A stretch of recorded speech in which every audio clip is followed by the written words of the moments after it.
घरु तड़ीदेले प्रथम स्त्री पुह एबे भड़ा घरे मो रोग शज्यारे पड़िछि। चिकित्सा पाई मो पाखरे कोनोसी अर्थ नाही। बहु कष्टरे मु अछि। दिन थिला मु देश पाई सेवा करुथुली। एबे मो प्रति एते अवहेला काहेकि? एमिति किछि कोहभरा कंठरे कहिछंती संकर्षण डाकुआ। दशपल्लार 12 नंबर वार्ड रे रहुथबा तथा नयागढ़ जिला नुआगाँ ब्लॉक मैतमा अंचलर संकर्षण डाकुआ। बयस पाखापाखि 64 वर्ष हेब। से जणे अवसर प्राप्त सामरिक कर्मचारी एबे निज जीवन बंचाइबेकु रोगशज्यारे रही संग्राम करुछंती। 2019 मसीहारे चाकरीरू अवसर नेबा परे स्वप्न देखुथिले बाकी समय हस खुशी रे परिवार सहित काटिबे बोली, किंतु नियतिर नियम किछि अलगा थिला। हठात संकर्षणक जीवन रे घोटी आसिला कला बादल। तांको मेरुदंड रे ट्यूमर होई गला। आउ सेही दिन ठारू से शय्याशायी होई पड़ी रही निज जीवन बंचाइबाकू संघर्ष करुछंती। से सेंट्रल इंडस्ट्रियल सिक्यूरिटी फोर्स रे चाकरी करी परिवार प्रतिपोषण करुथुले।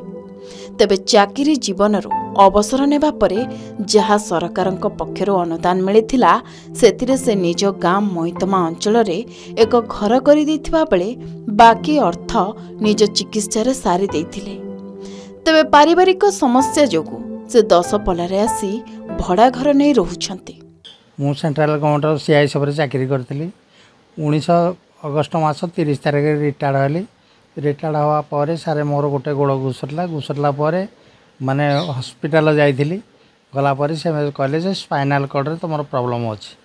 तापर ट्रीटमेंट करिया पे सारे ऑपरेशन करिया पे 9 लाख टका से माने मागिले, किंतु गारंटी देलेनी पळे आसिले। माने से नदवा जग पळे आसिले।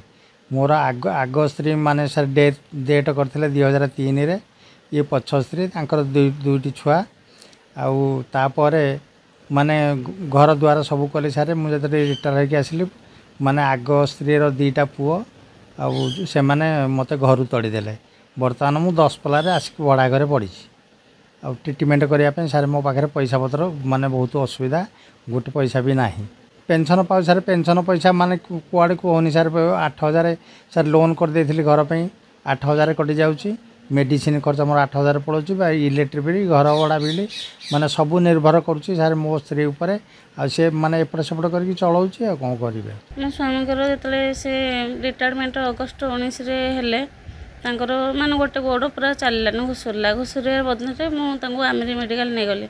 आमिरी नबारे डॉक्टर कहले एमआरआई करिया कहले स्पाइनल कॉर्ड रे ट्यूमर होईची।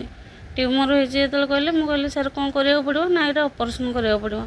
से मोर 3 लाख टका पड़लानी। तापर कहले ऑपरेशन कले 9 लाख टका लागो, किंतु 9 लाख टका लागो किंतु से डेथ होई पारंते न कमा होई पारे।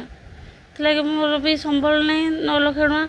से मु कहली ना जदि डेथ होई जबे मते गारंटी न मिले मु ऑपरेशन करी किछि भी मूल्य नै। सेतले घर को आनि के घरे ट्रीटमेंट करिया आज मोर भी अर्थ नै हाथ रे। पेंशन पाउछंदी किंतु 24,000 किंतु घरे मही तुम्हारे घर कर देथिली। से लोन आनिथिली 8 लाख खंडे साबत घर करदेली। साबत को माने मत घर बाहर कर देछनी। मु भड़ा जेतु अच्छी सेपटे 8 लाख 8,000 टका कटिला। एपटे मु मेडिसिन खर्च 8 लाख 1,000 टका देली। तापर घर भड़ा 5,000 इलेक्ट्रिक बिल मिसेक दउची। माने खाइबा मु छुआ दिटा को मुठाई मु देई पने मते एते अभाव। संकर्षणक चिकित्सा रे अर्थ साजिछि बाधक। वर्तमान मिलुथुवा पेंशन टंका निजर घर भड़ा मेडिसिन ओ करिथिबा ऋण बाबतकू कटि जाउथुबा संकर्षणक परिवार लोके कहिथिबा बेले बळका टंकारे से चलिबा पई असंभव होई पड़िथिबा कहिसंती। मात्र स्वामी को भल करि देबा पई सरकारी और बेसरकारी स्तर रे सहयोग लोडिछंती निरुपमा। सकाळ पहिले बापा को सारे व्हील चेयर सारे माने टेकी न पानिया माने गाधुआ पदा सब नेकी जाउची। सारे गाँ रे दिलु मोहितमारे मो साब भाई घर तड़ी देले। मत सर मत 19 वर्ष चलती। मोर भी एत एज नहीं बापा कौन कर कौन नहीं बोली सर मुझे चाहिए बोले जाते बाहर किसी अर्थ रोजगार कर बापा ट्रिटमेंट लगे पारे।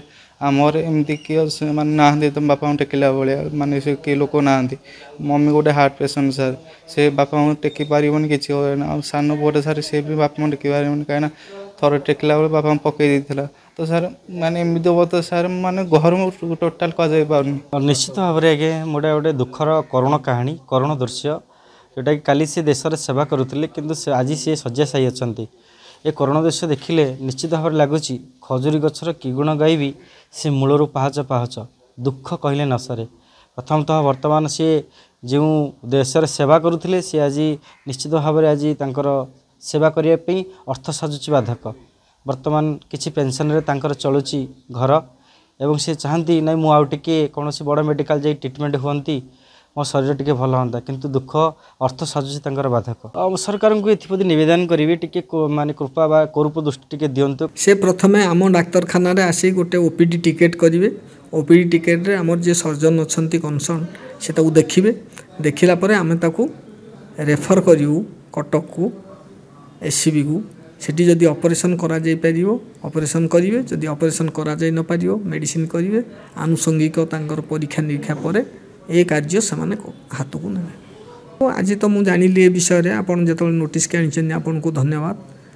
आपण से लोकर काली गोटे ओपीडी टिकेट करंतु काली आमे रेफर करिवा रेफर कले सेठी से पहुँचला पर ता परीक्षा निरीक्षा हो सीटी स्कैन हो एमआरआई हो सेड़ा सब परीक्षा करी से तांकर जहा अवस्था देखी व्यवस्था करेंगे तो कौन सी असुविधा रही से एडमिशन नालापर अर्थ जदि से लिखे दरकार गवर्नमेंट को लिखे गवर्नमेंट संगे संगे सैंक्शन करेंगे। शंकरशरण स्वास्थ्यावस्था दिनक दिन खराब हो जाउथवा बेले किपरि तांको देह ठीक हेबो से संपूर्ण सुस्थ हेबे एवं परिवार सुरखुरे तांकर चलिबो सेथिपई से सरकारंको सहायता पाई निवेदन करिसंती। तेबे जदि कौनसी वैधान्य व्यक्ति शंकरशरण को साहाय्य करने को चाहूबे तेबे एही फोन पे नंबर रे 8327776093 नंबर रे साहाय्य करि परिबे। दशपल्लार प्रियव्रत आचार्य रिपोर्ट के न्यूज ओडिशा।